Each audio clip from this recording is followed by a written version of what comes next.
kami dari seluruh investigasi kami yang hampir 1 bulan lebih kami lakukan dengan kecermatan yang penuh, dengan didukung data-data, fakta-fakta, bukti-bukti, dengan juga ahli-ahli yang kami datangkan, itu kemudian kita menyimpulkan ada indikasi apa yang kami sebut sebagai unlawful killing. Sebagaimana sinyalemen di luar banyak beredar bahwa ini dikatakan atau diasumsikan sebagai pelanggaran HAM yang berat, kami tidak menemukan indikasi ke arah itu.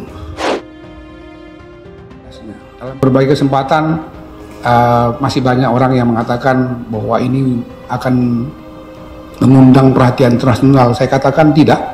Bahwa ada kelompok sipil yang membawa senjata api, senjata rakitan, dan senjata tajam yang jelas-jelas dilarang oleh undang-undang. Kami terbiasa tangan kosong, kami bukan pengecut. Tapi ada komando tunggu aja di situ, bawa putar-putar aja, pepet, tabrak dan sebagainya ada di sini. Komando dengan apa namanya suara rekamannya di situ. Dan ketika anggota Polda Metro Jaya mengikuti kendaraan yang diduga adalah pengikut MRS, kendaraan petugas dipepet. Pepet aja terus, halangin jalur dia, jangan sampai dia tahu. Pepet terus, nanti ya. Lalu kemudian diserang dengan menggunakan senjata api dan senjata tajam, sebagaimana yang rekan-rekan lihat di depan ini. Ya, mohon Pangda instruksi. Kalau emang sikat, tadi sikat. Bila Pangda ya, monitor. Ini Pak abu-abu kok singkirin tuh di belakang aneh. Ane nunggu instruksi ke. Wow lo deh.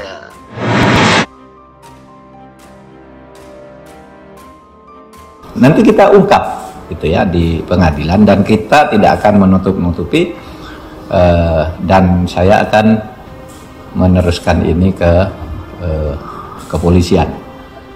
Dan untuk selanjutnya kami rekomendasikan agar dibawa ke peradilan pidana.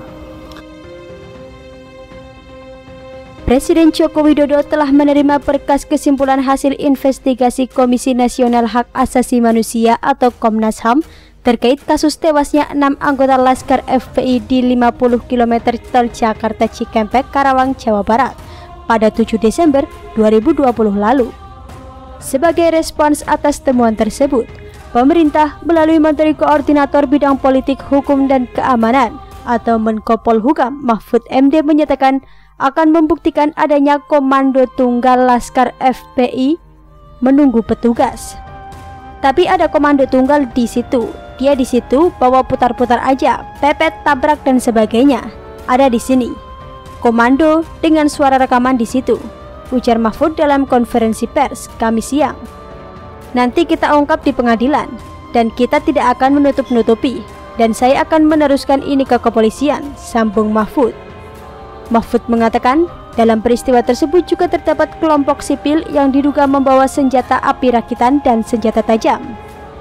Dia menegaskan bahwa hal tersebut dilarang dalam undang-undang. Pemerintah mengklaim telah mengantongi gambar para pembawa senjata tersebut. Itu sudah ada gambarnya semua di sini.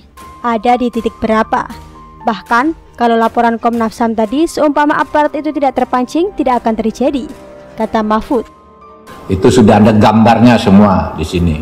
Ada di titik berapa, bahkan kalau laporan Komnas HAM tadi seumpama aparat itu tidak dipancing, tidak akan terjadi itu karena Habib Riziknya udah jauh. Di sisi lain, Ketua Komisi Nasional Hak Asasi Manusia atau Komnas HAM Ahmad Taufan Damanik menegaskan tidak ada indikasi terjadinya pelanggaran HAM berat atas tewasnya 6 Laskar FPI di kilometer 50 tol Jakarta Cikampek, Karawang, Jawa Barat.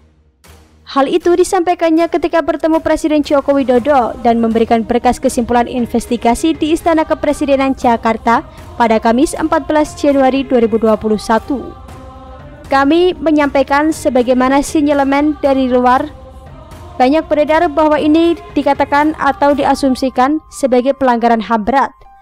Kami tidak menemukan indikasi ke arah itu, ujar Taufan dalam konferensi pers di kantor Kemenko Polhukam Jakarta dikutip pada Kamis siang.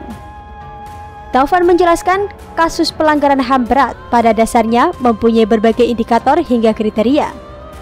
Misalnya ada desain operasi serta perintah yang terstruktur dan terkomando, termasuk indikasi munculnya repetisi hingga berulang peristiwa itu. Atas abrek indikator itu pula, Komnas HAM meyakini bahwa kasus tersebut merupakan pelanggaran HAM, bukan pelanggaran HAM berat. Itu pun hanya berlaku terhadap 4 laskar FPI yang ketika meninggal sudah dalam penguasaan aparat negara. Di samping itu, Taufan menegaskan bahwa proses investigasi yang digelar tim penyidik Komnas HAM berlangsung secara cermat dengan didukung data, fakta, bukti, serta para ahli. Proses inilah kemudian Komnas HAM sampai pada kesimpulan bahwa terjadi sebuah unlawful killing terhadap 4 dari 6 laskar FPI tersebut. Selanjutnya, kami rekomendasikan agar dibawa ke peradilan pidana untuk membuktikan apa yang kita indikasikan sebagai unlawful killing, imbuhnya. Diketahui, terdapat 4 rekomendasi yang dikeluarkan Komnas HAM untuk menindaklanjuti temuan tewasnya 6 anggota laskar FPI, meliputi peristiwa tewasnya 4 orang laskar FPI merupakan kategori dari pelanggaran HAM.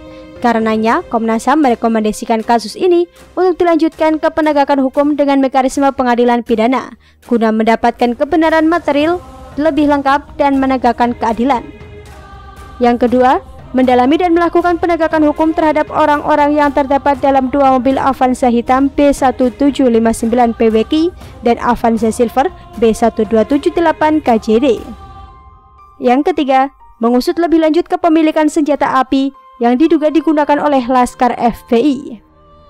Yang keempat, meminta proses penegakan hukum akuntabel, objektif, dan transparan sesuai dengan standarisasi HAM. Untuk menindaklanjuti temuan serta rekomendasi Komnas HAM, Kapolri telah membentuk tim khusus yang terdiri dari Bareskrim Polri, Divisi Hukum Polri, dan Divisi Propam Polri. Tim khusus tersebut bertugas menyelidiki dugaan pelanggaran HAM oleh oknum polisi terhadap 4 anggota laskar FPI yang tewas. Tanggapan kemudian datang dari tim advokasi laskar FPI. Mereka berencana mengadukan kasus tewasnya laskar itu ke pihak luar negeri. Namun dalam hal ini, Komnas HAM sudah mengkonfirmasi bahwa tidak ada keterlibatan dari internasional atau pihak luar negeri dalam kasus ini. Kami akan terus memperjuangkan keadilan dan memutus mata rantai impunitas dalam skala yang sangat mengerikan di negeri ini. Bahkan kami sudah memberikan informasi pelanggaran HAM berat tersebut dalam level internasional, kata anggota tim advokasi Haryadi Nasution dalam keterangan tertulis. Mereka tidak puas atas hasil investigasi dan rekomendasi dari Komnas HAM terkait insiden yang terjadi di Tol Cikampek, Jakarta pada 7 Desember 2020 itu. Mereka juga mengkritik usai Ketua Komnas HAM Ahmad Taufan Damanik menyampaikan laporan hasil investigasi ke kantor Kemenko Polhukam Mahfud MD. Kami justru melihat Ketua Komnas HAM sudah berubah fungsi menjadi juru bicara dan bagian dari humas para pelaku pelanggaran HAM yang masih berkeliaran bebas, dan sewaktu-waktu dapat mengulangi perbuatan extrajudicial killing maupun torture terhadap penduduk sipil, katanya. Mereka mengatakan peristiwa tewasnya 6 laskar FPI sebagai pelanggaran HAM berat, dan mereka menuding Komisioner Komnas HAM tidak kompeten dalam mengusut kasus tersebut. Sungguh miris sekali nasib FPI ini ya.